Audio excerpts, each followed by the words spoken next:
to Magnificat TV News, dedicated to offering news of the Church. Today is Wednesday, March 27, 2019. The Vatican, through the mouth of its ambassador to the United Nations, has emphatically rejected gender ideology, which there is an attempt to impose on the world through the United Nations. Cardinal Sarah has published a book on the situation in the Church, which he has described as a den of darkness, in spite of which he said, "You must stay in it." Cardinal Cupich has shown how he understands synodality by closing the seminary in Chicago without relying on its advisory board made up of lay people. The Pope has not accepted the resignation of Cardinal Barbarin from the Archdiocesan See in Lyon, despite his 6-month jail sentence. The Pope has accepted the resignation submitted by Cardinal Izzati from the Archdiocese of Santiago de Chile. He has appointed a temporary administrator. Archbishop Bernardito Auza, the permanent observer of the Holy See to the United Nations in New York, has reiterated the Church's total rejection of gender ideology.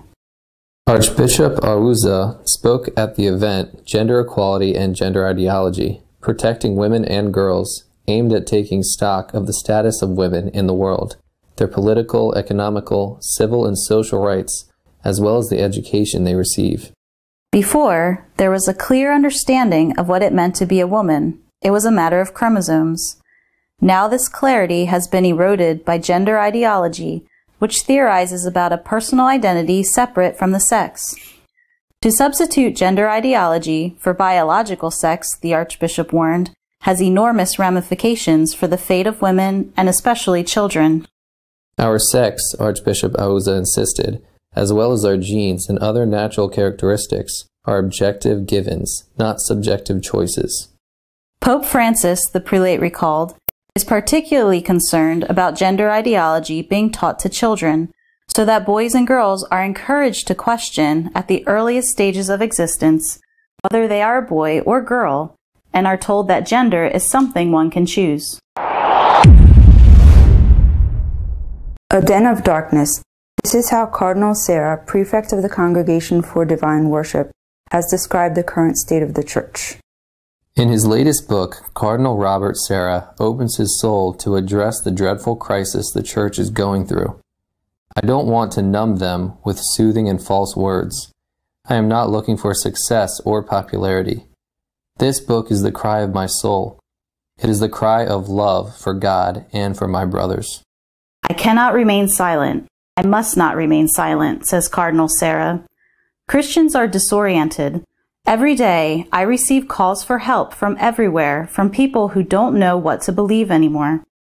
Every day in Rome, I receive discouraged and wounded priests. The Church is going through the experience of the dark night. The mystery of iniquity envelops and blinds her. Every day, more and more terrifying news comes to us. Not a week goes by without a case of sexual abuse being revealed to us. As St. Paul VI said, the smoke of Satan has invaded us.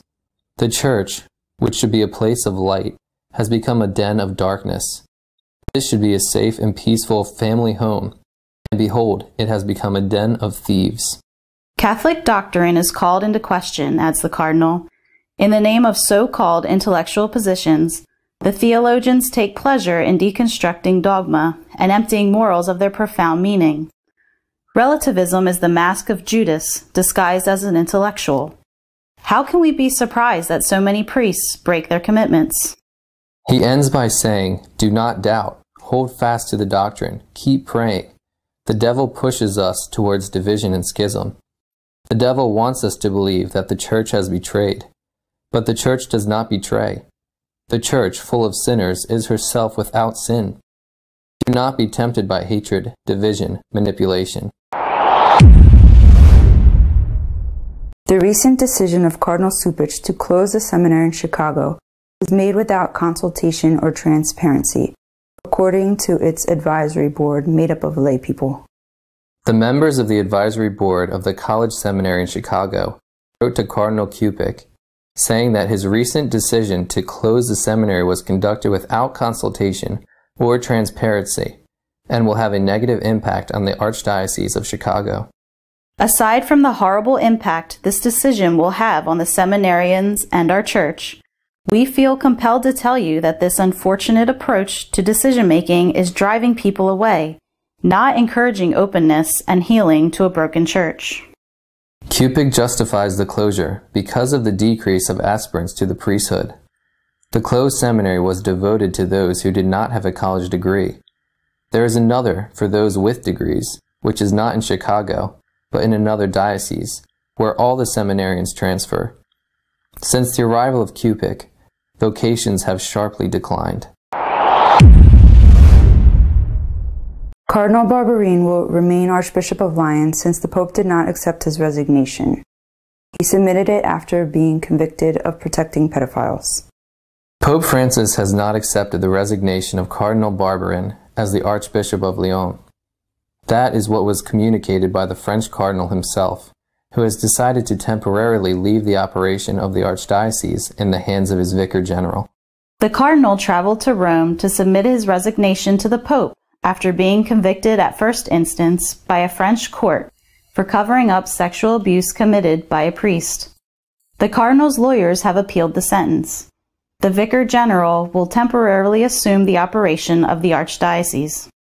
An official statement from the Vatican declares that the Holy See wishes to reiterate its closeness to the victims of abuse, to the faithful of the Archdiocese of Lyon, and of the whole Church of France, who are experiencing a particularly painful moment. The Holy Father has accepted the resignation of Cardinal Izzati from the governance of the Archdiocese of Santiago de Chile. He has appointed an apostolic administrator as his successor. Pope Francis has accepted the resignation from the pastoral governance of the Archdiocese of Santiago de Chile, submitted by Cardinal Ricardo Izzati, Salesian, and has appointed Monsignor Celestino Eos, Spanish Capuchin, 74 years old, and until now Bishop of Capiopo, as Apostolic Administrator, sede vacante. Monsignor Celestino Eos was born in Artes, Navarra in 1945. He entered the Capuchin novitiate in 1963. 5 years later, he was ordained a priest. In 1983, he was assigned to Chile, where he served various pastoral offices until the Pope appointed him Bishop of Copiapó in 2014. An apostolic administrator is a bishop or a priest appointed by the Pope to manage a diocese that is in a situation of sede vacante. That is to say, without its residential bishop or archbishop, until the Pope provides a titular bishop. Cardinal Izzati is being investigated for the indictment of having covered up pedophile priests. For that reason, and for having exceeded the age limit, he submitted his resignation some time ago, but the Pope had not accepted it until now. Our editorial is dedicated to commenting on the possibility that the German bishops may approve changes in doctrine and morality, as they have announced. Mirando hacia atrás estos 6 años de pontificado del Papa Francisco, se puede percibir que casi desde el principio hubo una inquietud creciente en ese sector de la Iglesia Católica que quiere ser fiel a la palabra de Dios y a la tradición. Esa inquietud, repito, creciente, llegó a su momento álgido en los días, las semanas o meses previos a la celebración de los 2 sínodos sobre la familia. Se hablaba incluso con frecuencia de cisma. Curiosamente, la publicación de la exhortación apostólica Amoris Laetitia rebajó la tensión, porque quizá debido a que se habían puesto en lo peor, resultó que la Amoris Laetitia se podía interpretar con un criterio de continuidad con el magisterio precedente, aunque también se podía interpretar, y muchos lo han hecho así, con un evidente criterio de ruptura. Después hubo otro momento de tensión, no comparable con el motivo del sínodo sobre los jóvenes, que el sínodo sobre los jóvenes que dentro de poco conoceremos la exhortación apostólica que ya ha escrito el Papa, el sínodo sobre los jóvenes se clausuró sin pena ni gloria, casi, habría que decir, pero con una llamada a la sinodalidad. Esto de la sinodalidad, la verdad es que nadie sabe lo que es, porque, por ejemplo, el cardenal Cupic, arzobispo de Chicago, uno de los más próximos al Papa Francisco y de los grandes defensores de la sinodalidad, acaba de cerrar el seminario de Chicago y lo ha cerrado sin consultar con la junta asesora que está formada por laicos, los cuales han puesto el grito en el cielo diciendo que lo de la sinodalidad es una tomadura de pelo. Ahora parece que las aguas se revuelven de nuevo un poco porque estamos casi en vísperas de otro sínodo, el sínodo de la Amazonía. Y, en fin, además de lo de la ordenación de los hombres casados, pues algunos, los más pintorescos, pues están hablando ya de que se va a poder consagrar con unas formas hechas con harina de yuca, en lugar de con harina de trigo. Y no sé si van a plantear también algo con respecto al vino y va a poder ser sustituido por la cachaza brasileña o el ron caribeño o incluso el tequila mexicano. Bueno, se habla de que va a ser el sínodo de la Pachamama y yo no sé si esto no es más que una estrategia para amenazar con lo peor y luego que aunque lo que sea pues sea malo, no sea tan malo como se pensaba y la gente se quede contenta. Sin embargo, a mí, sinceramente, me parece, repito, ignoro lo que va a salir del sínodo de la Amazonía, que puede ser terrible, pero a mí lo que me parece peor, lo que me da más miedo, es lo de los obispos alemanes. El presidente de su episcopado, el cardenal Marx, ha anunciado ya, sin cortarse un pelo, que ellos van a decidir por sí mismos cambios en la moral sexual de la Iglesia y también incluso en el dogma. La Iglesia alemana va a decidir qué tiene que hacer o qué tiene que aconsejar a los católicos alemanes e incluso en qué tienen que creer los católicos alemanes. Y ha dicho que en lo que estén de acuerdo no van a consultar a Roma y que solo consultarán como una opinión más en aquellas cosas en las que tengan dudas. Esto sí que me parece serio y grave.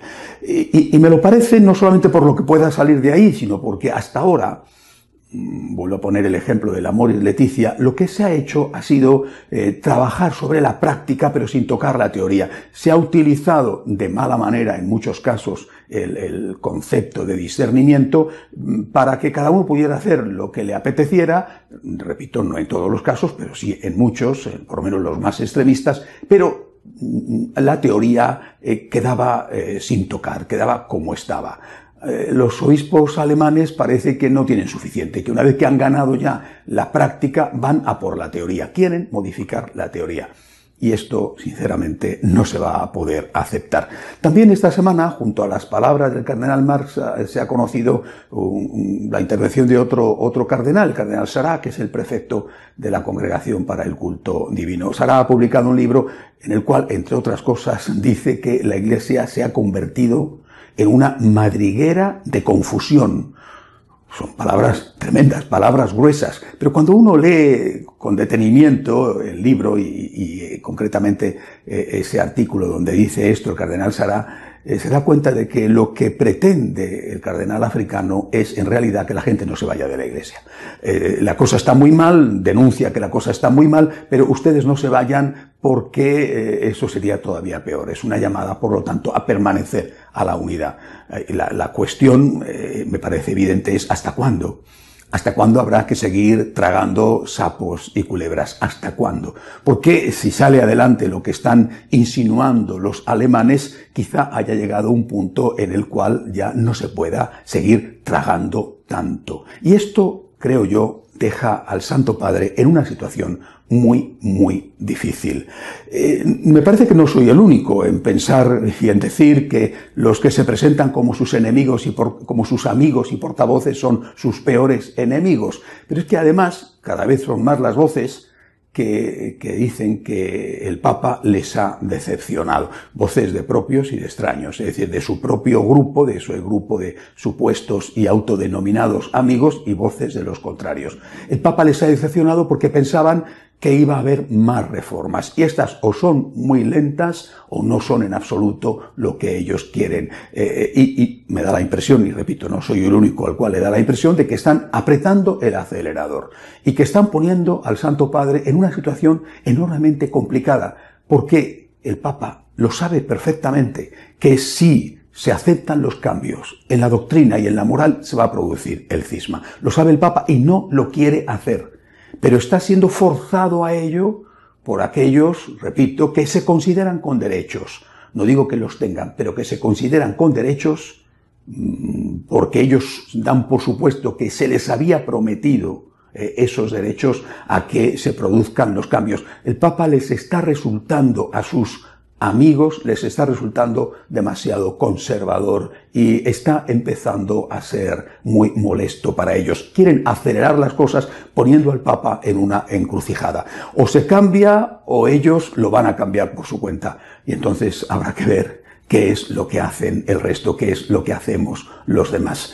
Bueno, solamente se me ocurre decir que con esos amigos realmente el Papa no necesita ningún enemigo, ya tiene suficientes. Y también decir, sobre todo y como siempre, recemos por la Iglesia, por el Papa, para que todos nosotros seamos siempre fieles a Jesucristo.